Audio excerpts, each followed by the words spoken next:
Magandang gabi po sa lahat. So, ito po ako ngayon guys sa Coron, Palawan guys. So, may update lang sana po ako sa inyo guys na kung si Inday Sara po ang tatakbo ng presidente sa 2028 po guys.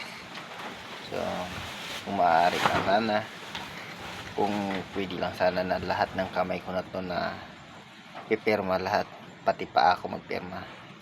So, hindi Sara pa rin ako guys. So, yung una po guys na si Rodrigo Duterte guys, si Tatay Digong po, yung naging presidente guys. Sa totoo lang, ang dami pong ayos na buhay. So, ngayon guys, si ano naman yung presidente natin ngayon, si Marcos. So, ang daming drug addict. So, doon po sa lugar namin guys, yung mga drug addict po guys, parang binibenta na lang nila yung parang candy na lang guys eh. So, kahit 150 kaya na makakabili ka ng drugs. So, nagkakaedad ng 18 o 15 years old guys dun sa amin, nagiging addict na.